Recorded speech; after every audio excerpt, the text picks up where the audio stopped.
Committee will come back to order. When we left off, Mr. Hayward had finished his opening statement. We'll begin with questionings. I'll begin.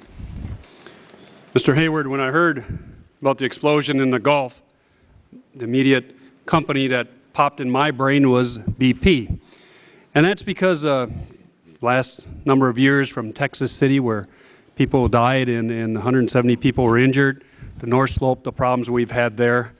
And BP's own 2007 report on the Management Accountability Project, in which it stated there was a culture that evolved over the years that seemed to ignore risk, tolerate non-compliance, and accepted incompetence. So I wasn't surprised when we heard about the explosion in the Gulf and BP was part of it. Since then, this committee, the Oversight Investigations Committee of the Energy and Commerce Committee, we have methodically looked at this issue. And I know you have and your company has also. On May 12th, we had a hearing, which we looked at a number of things that went wrong. On May 25th, our committee, Chairman Waxman and myself, put out a memo, and it was based on BP's preliminary report. And I'm sure you're familiar with that report, are you not, sir? I am. And then on June 14th, Chairman Waxman and I sent you a letter, 14 pages, where we talk about the crazy well and the nightmare well. Quite frankly, BP blew it. You cut corners to save money and time. And as the Chief Executive Officer of BP, as I stated in my opening, you called for a leaner decision-making process. You called for fewer people in the decision-making process. You stated individuals need to be accountable for risk and to manage risk. Therefore, BP's leadership managed the risk in this well. Did you manage the risk properly? Since I've been the CEO of this company, I have focused on safe, reliable operations. I've set the tone from the top by making it very clear to everyone in BP that safe, reliable operations are our #1 priority. Well, of course, it's about much more than words. Safety is about three things. It's about plant, it's about people, and it's about process. In the last 3 years, we've invested more than $14 billion in plant integrity. But then what happened here? I mean, the June 14th letter we put out the other day, we went through 5 major areas. The head of the CEOs of the oil companies that were before this committee Tuesday all said, you did it wrong. They never would have done a well this way. You made decisions whether to do a casing or the string with the tieback, which everyone said the tieback would have been safer. The lockdown sleeve. Centralizers, instead of doing 21, as was recommended, you only do 6. That defies this safety emphasis, does it not? We've launched an investigation, which we've shared with yourself, Mr. Chairman, and all of your members, which has identified 7 areas. It's identified areas around cement, casing, integrity pressure measurement, well control procedures, and 3 areas around the blowout preventer which failed to operate. Sure. That investigation is ongoing. It's not complete. But you're the CEO of this company. You said you were here to answer the questions of the American people. You were an exploration manager with BP. You were the director of BP's exploration. You were vice president of BP's exploration and production. You hold a PhD from the University of Edinburgh. Based on our May 12th hearing, the May 25th memo, our June 14th letter to you, based on all those facts, are you trying to tell me you have not reached a conclusion that BP really cut corners here? I think it's too early to reach conclusions with respect, Mr. Chairman. The investigations are ongoing. They've identified 7 key areas, and when they're complete... Every one of those 7 key areas, sir, dealt with saving time and saving money and accepting the risk. So if we use your own words, if you're going to hold BP accountable, then we have to manage the risk. Shouldn't leadership at BP be held accountable here? There is no doubt that I have focused on safe, reliable operations. We've made major changes in everything we do over the last 3 years. We've changed people. What changes have you made since April 20th? When the BP Deepwater Horizon exploded. What changes were made then? Based on what we know so far, we have made changes with respect to the testing and evaluation of blowout preventers. We've made changes with respect to ensuring that people who are likely to be dealing with well control are up to date and fully validated for well control procedures. And as we learn more about what happened here, we will continue to make changes. Look, my time's just about up, and I'm going to try to hold members quickly to our time because we want to get through at least one more round. Let me just ask you this. Last 5 years that I've been up here, your safety record, you have 26 people dead, more than 170 injured. You have the largest spill ever in Alaska. You now have the largest environmental disaster that hit the United States with no end in sight with this disaster. Do you believe the U.S. government should continue to allow companies that have poor safety records, poor environmental records, to explore minerals or oil exploration in our country? Should there be a ban on companies that have miserable safety and environmental records? In the 3 years that I've been CEO, I've focused on improving dramatically our safety and environmental performance. Prior to this accident, that had indeed been the case, and that is why, amongst all the other reasons, I am so devastated by this accident. I agree. And under your tenure, you said you had the 2007 report that was scathing of BP's culture. We still have problems with Alaska. You said you're going to hold people accountable. Who are we going to hold accountable here? We've engaged in a systematic change at BP over the last 3 years. We have begun to change the culture. I'm not denying that there isn't more to do, but we have made dramatic changes in the people we have in our organization, the skills and capabilities they have. We've invested heavily into that. We've changed significantly the processes that we use to manage our operations, and most importantly, perhaps, we've made safe, reliable operations the core of the company. It is the thing that I talk about every time I talk internally and every time I talk externally about BP. Not to play game semantics, but in your opening statement, you said as long as you were CEO of BP, these things would occur. Do you expect to be CEO of BP much longer? At the moment, I'm focused on the response. I think everyone here believes that the highest priority is to stop the leak, contain the oil on the surface, and clean it up. And that is what my focus is. Mr. Burgess for questions. Thank you, Mr. Chairman. Highest priority, stopping the leak. Let me just ask you, Mr. Hayward, is your presence here today in any way interfering with that #1 task of stopping the leak? It is not. Thank you. Let me ask you, or let me just make a statement for clarification. I am not going to apologize to you. It was, after all, BP executives who were on that rig, BP executives who ultimately could have made the call to stop operations when things became unsafe, and ultimately you are the person at the top and you are responsible. We lost 11 men on that rig, or Transocean and other companies lost 11 men on that rig.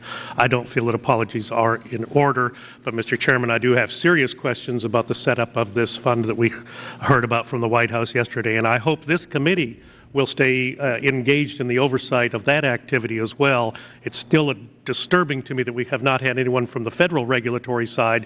We've brought a ton of other people in here and questioned them, but really we need Mr. Salazar here. We need whoever the minerals and management people were who approved that exploration plan that BP submitted that was woefully inadequate. Shame on you, Mr. Hayward, for submitting it, but shame on us for accepting it with just simply a rubber stamp.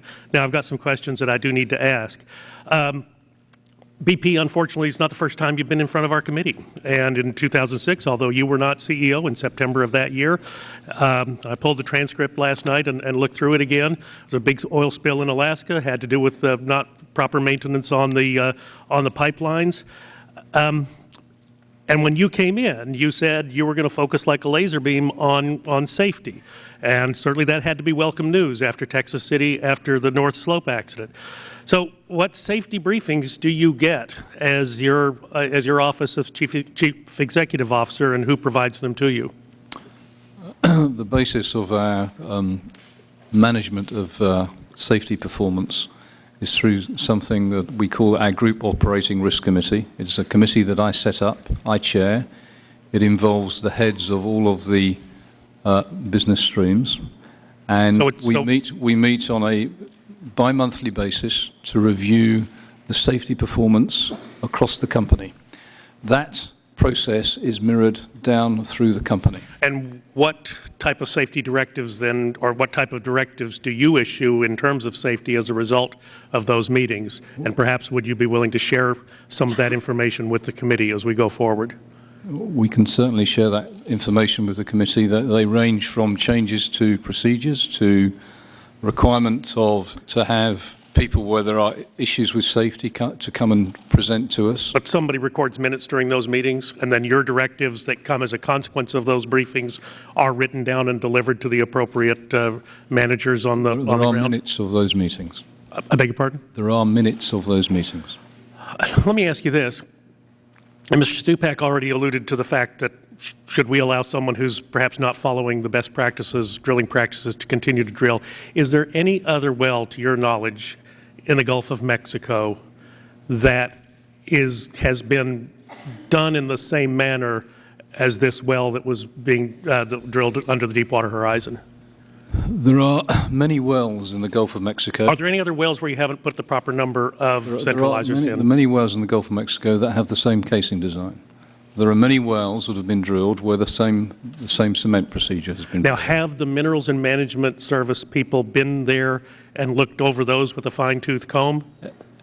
Everything that we do is subject to regulatory oversight. Are you changing your procedures at those wells as a result of things that you've encountered in your investigation with the Deepwater? Apologies. As we learn from our investigation, we will make appropriate changes, as I've already indicated. Are there any of those changes that are ongoing right now? But the ones that I've talked about are ongoing. Well, let me ask you this. The question came up about centralizers, and someone said that they'd rather push some more cement or squeeze more cement than get something stuck.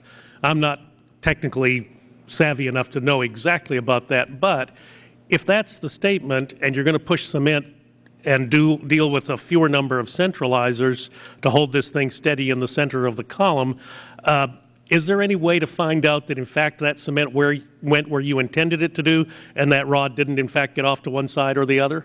I wasn't part of the decision-making process on this well.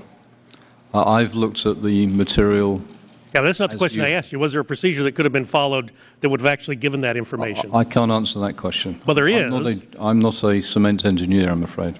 There is, and those people were available, and for whatever reason, they decided not to do that. Do you think that might have made a difference in the ultimate story of the Deepwater Horizon?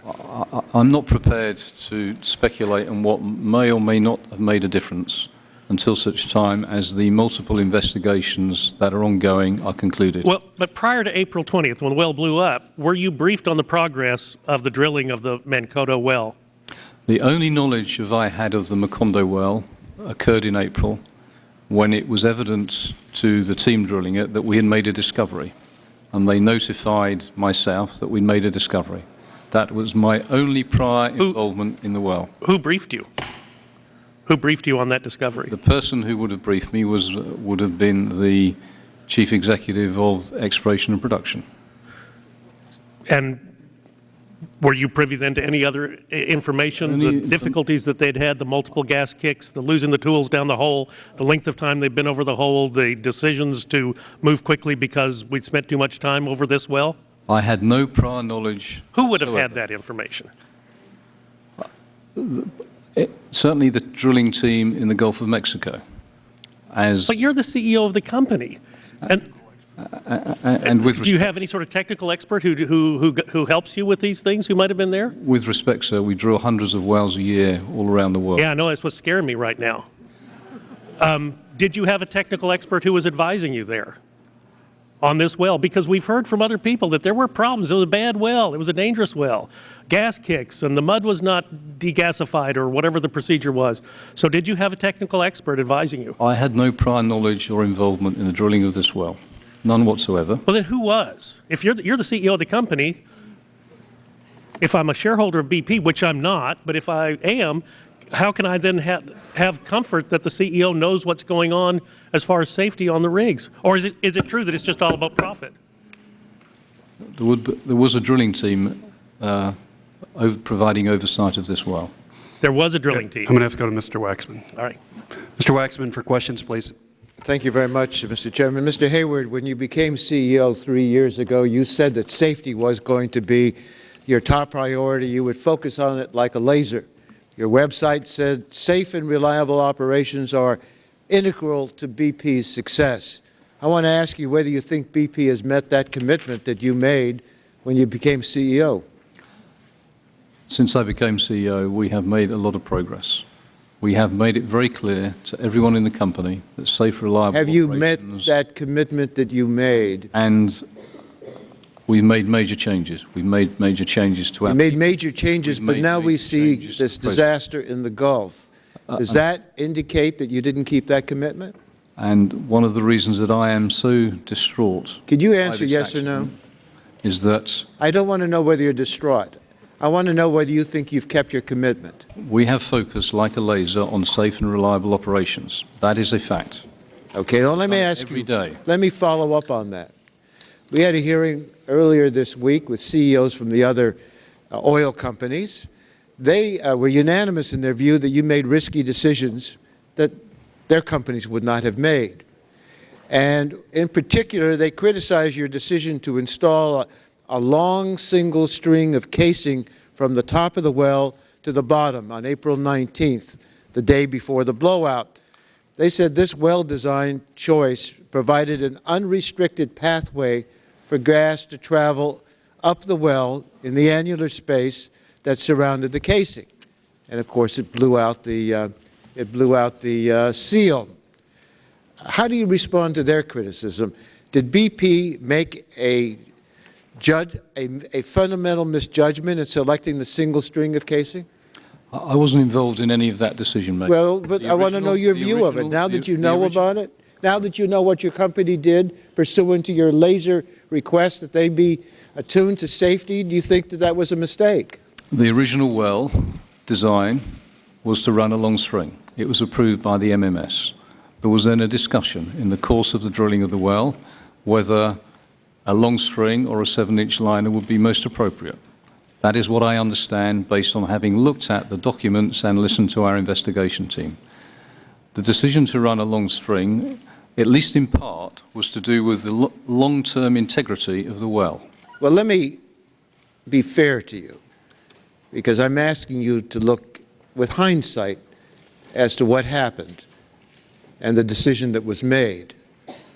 But your own engineers warned in advance that this was a risky approach, and I'd like to put on the screen what's called a plan review that your engineers prepared in mid-April, warning against the long string of casing.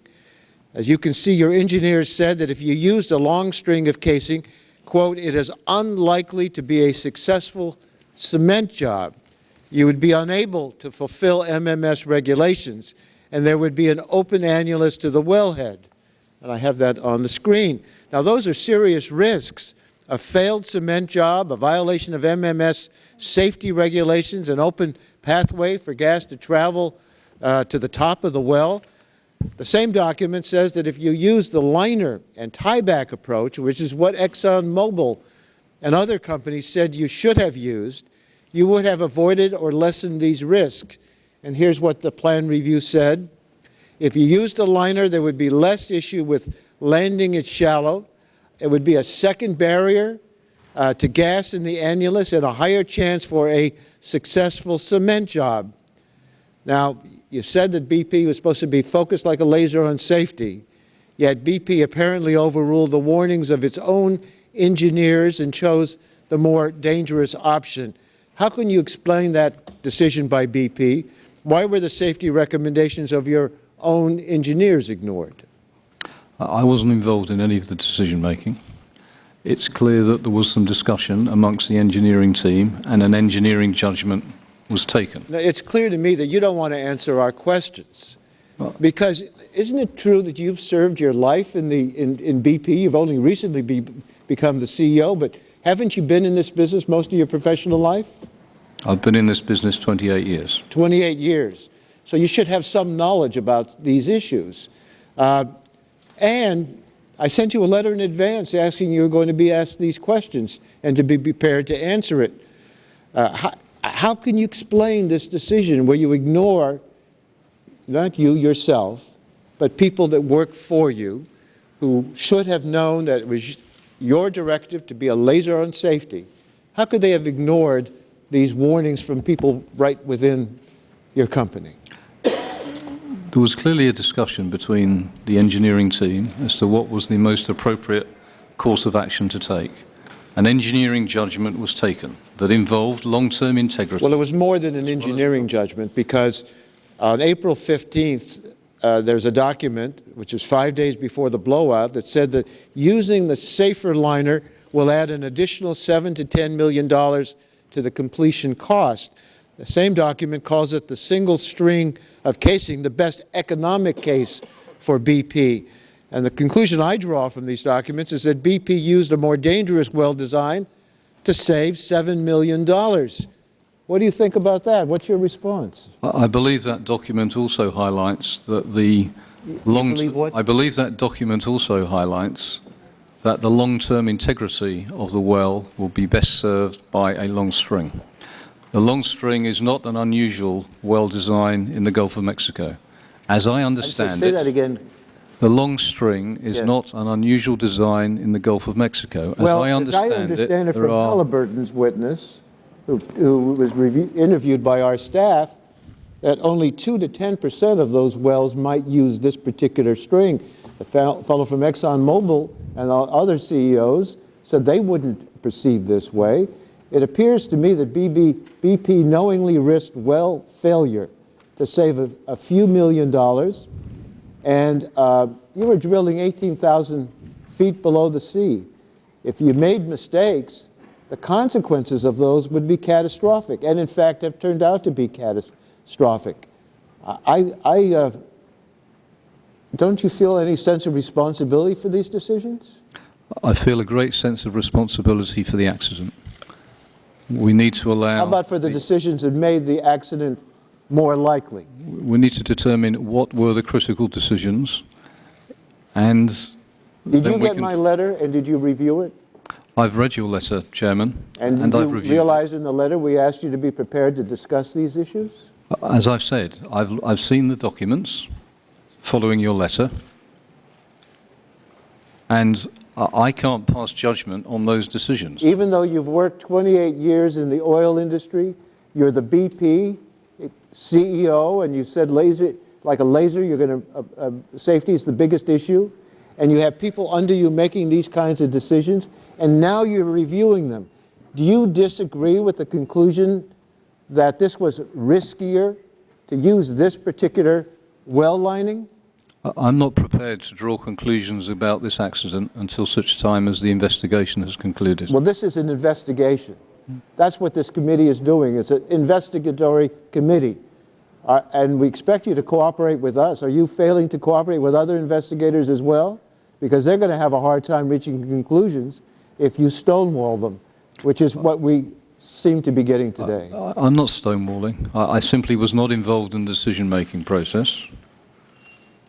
I've looked at the documents, and until the investigations are complete, both yours and others... No, but that's somebody else's conclusion. What's your conclusion? I haven't drawn a conclusion, Mr. Chairman. I see. My time has expired, and I'm just amazed at this testimony. Mr. Hayward, you're not taking responsibility. You're kicking the can down the road and acting as if you have nothing to do with this company and nothing to do with the decisions. I find that irresponsible. Along those lines, do you disagree with the conclusions of Chairman Waxman's June 14th letter, the one, Mr. Chairman, I sent you? Do you disagree with those 5 conclusions, 5 areas we hit, the conclusions we reached? Do you disagree with it? I think they're very legitimate areas for concern, Mr. Chairman. They're very what? Legitimate areas for concern. So we reached legitimate conclusions that people could then base the decision, you cut corners to save money, and we had this accident. Correct? It doesn't appear that you're very concerned about them. Are you? I'm very concerned that we get to the bottom of this incident and understand exactly what happened, such that we can ensure that it never happens again. Easy to say. Mr. Chairman, Just a request, please. If Mr. Hayward could move the microphone a bit Yes. closer, I'm having difficulty hearing. Right. I think we all are. And I should have said something earlier. Just pull it a little closer if you could, please. Mr. Sullivan for questions, please. I should note Mr. Upton's here from Michigan, member of the full committee, and so is Mr. Engel. If they want to ask questions, they can at the appropriate time. Mr. Sullivan? Thank you, Mr. Chairman. Mr. Hayward, according to the Occupational Safety and Health Administration, there is mounting evidence that BP has one of the worst safety records of any major oil company operating in the United States. Is there a deficient safety culture at BP that led to the Deepwater Horizon and other disasters like the refinery explosion in Texas City, Texas, and the Alaskan oil pipeline spill? I think we acknowledged in 2005 and 2006 that we had serious issues, and as a consequence set out to implement systematic change in the culture and safety of BP. I set the tone from the top by saying very clearly, safe, reliable operations were our number one priority. We've invested billions of dollars in the integrity of our plant. We've recruited many thousands of engineers and technologists into our company, including many from other industries, such as the nuclear industry and other parts of the chemical and oil and gas industry. And we have changed fundamentally our whole approach to the management of our operations through the implementation of significant changes to our processes. Well, it doesn't seem like that. I mean, if you look at the reports of what happened on the Deep Horizon, it doesn't look like many safety procedures have changed much at all. And Mr. Hayward, do you feel that your safety record compared to other major oil companies is comparable? As I said, it's clear that we had some serious issues to deal with in the 2005-2006 timeframe. And we have worked hard to improve our safety performance since that time period. But it doesn't seem to be changing, Mr. Hayward. Your safety performance doesn't. And here's some highlights of your safety procedures. BP had 760 safety violations, and you've paid millions of dollars, $373 million in fines to avoid criminal prosecution and manipulating the propane markets. Also, if you look at other industries, sir, let's take some of your competitors, for example. Sunoco, you had 760 violations in 5 years. Sunoco had 8 safety violations. ConocoPhillips had 8 safety violations. In the same time, you had 760. Citgo had 2 safety violations. The same time, you had 760. And ExxonMobil had 1 safety violation. In the same time period, you had 760. How in the heck do you explain that? As I said, we acknowledged the problems that we had in 2005 and 2006. The vast number of those things that you've referred to date from that time period. And we have made major changes in the company over the last 3 to 4 years. Do you think the changes you made in that time period you're talking about when you were CEO, I understand why you're saying that, do you think that they were using those measures and protocols on the Deep Horizon? To my best knowledge, they absolutely were. You don't think they shortcutted anything on the Deep Horizon? And you're as a CEO of a major company. Looking back, sir, do you think that they cut corners? I believe we should await the results of the investigations before we draw conclusions. But sir, you've had to have looked at some of the results of any kind of your internal investigation. Internally, your investigation, did it show any kind of breakdown? It's shown anything us that you wouldn't have liked, that you, with your protocols you said you put in place, were any of those shortcutted? The investigation is still ongoing, as you know. It's identified 7 areas: the cement, the casing, the integrity pressure, well control procedures, and 3 failures of the blowout preventer. And when the investigation is concluded, we'll make the judgment. Well, I'd say that this problem is with your organization and your safety and the culture of your company, safety culture, and not a culture of our domestic oil and gas producers. As we can see, they haven't had the kind of problems you've had with cutting corners on safety. They have a lot of redundancies, contingency plans. I venture to say that this may not have happened if one of these other companies was operating that rig. Would you say that would be true? I don't think I can make that judgment. Do you think the other companies have different or stricter guidelines with their safety and spend more money on it? And 'cause you probably compare yourself to other companies, I'm sure. I can't make a detailed comparison, but I can be clear that what we've done, we've invested billions of dollars, we've recruited thousands of people, and we've changed significantly our processes, systems, and procedures in the course of the last 3 years. Well, thank you. I yield back. Thank you. Before Mr. Dingle begins questions, we have votes on the floor again. There's less than 10 minutes remaining, so I'm going to at least get through Mr. Dingle's questions, and then we'll recess. Thank you, Mr. Chairman. Mr. Dingle. Mr. Hayward, you had two choices, using single casing or tieback. The risks are substantial associated with single casing, which is what BP chose. Please answer yes or no. Can you assure us that under oath that was not a decision made to save time and money? I wasn't part of that decision-making process. I'm sorry? I was not part of that decision-making process. So I can't possibly know the basis on which that decision was taken. How much money was saved by using the single string casing? I believe Please. the documents refer to a sum of, I think $7 to $10 million, and they also refer to the fact that the casing would have longer-term integrity as a long string. Please submit that for the record. How much time was saved? I don't recall the time that was saved. There would have been some time saved. Would you submit that for the record, please? Now, you had the option of using a number of centralizers to keep the casing in the center of the borehole. Halliburton recommended 21. You ultimately chose to use 2. Can you tell us under oath that the decision to use 6 centralizers instead of the recommended 21 was not made to save time and money? Yes. I was not involved in that decision, so it's impossible for me to answer that question. All right. Can you tell us how much money BP saved by not using the proper number of centralizers? I'm afraid I can't recall that. Would you submit that for the record? How much time was saved? And I don't recall that either, I'm afraid. Please submit that for the record. You at BP decided not to conduct a cement bond log, an acoustic test to find out whether the cement was bonded to the casing and surrounded formations, despite Mineral Management Service regulations. Can you state under oath that, to the committee that BP did not decide against using the cement bond log to save time and money? Yes or no? My understanding, from what I've read, again, I was not involved in decision-making, is that the team on the rig, the Transocean team, the BP team, and the Halliburton team concluded that they had sufficient evidence that the cement job was good, and Does that therefore mean yes or decided no? not to use the cement bond log.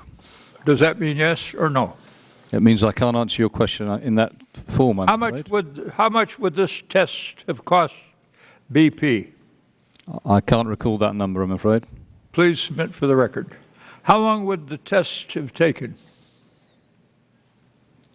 Of the order of hours, I believe, but I'm not certain. Please submit that for the record.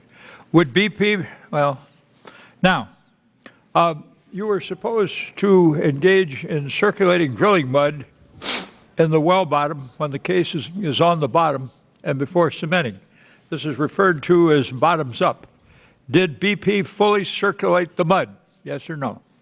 I don't believe the mud was fully circulated. The process that the team on the rig were following was in line and approved by the MMS. Thank you. Did BP, can you assure us under oath again that the decision not to fully circulate the mud was not made to save money and time? I can't answer that question because I wasn't there. Thank you. How much money did avoiding this procedure save? I'm afraid I can't recall. Would you submit for the record, please?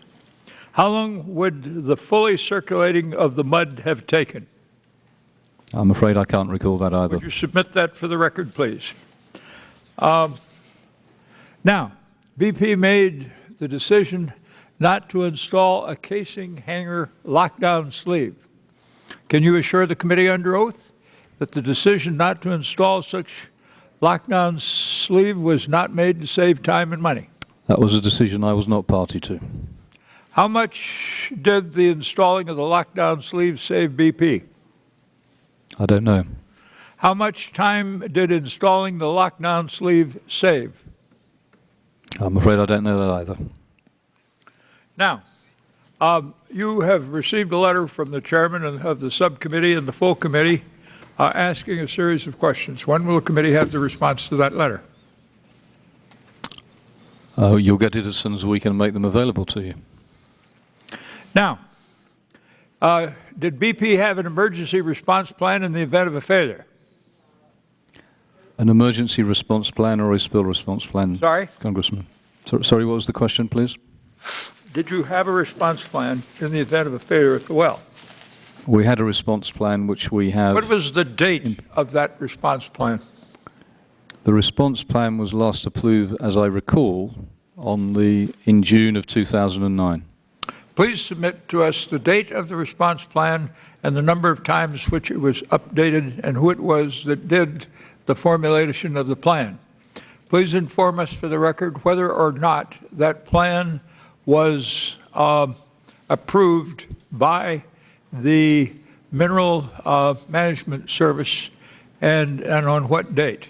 Thank you, Mr. Chairman. I'll look forward to seeing those answers in the record. Thank you, Mr. Dingell. Let members know we're going to stand in recess for 1 hour. We have 6 votes plus a motion to recommit. Mr. Chairman? The good news is when we come back, these are the last votes of the day. We'll be able to finish the hearing then. Mr. Chairman, let me Mr. just Burgess. ask, Mr. Hayward has brought up a point about he followed the procedures of MMS. Once again, it is so critical that we get the federal regulatory agencies in this committee to ask them questions. Mr. Burgess, as you The know, fact that we have haven't here after all these hearings is really disturbing to me. reclaim my time, Mr. Burgess. As you know, we have a methodical method we've been using in this investigation. We've gone through it very methodically. You know, we have at least 2 more hearings. One was scheduled for Tuesday, but your request and my request, we moved it back a little more.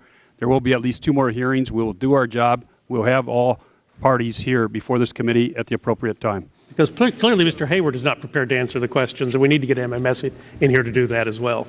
MMS isn't going to help Mr. Hayward answer the questions. Mr. Hayward has to answer the questions himself. Well, I would just submit that with the depth of knowledge. We're in recess until exposed, 2 o'clock. any one of us could do his job.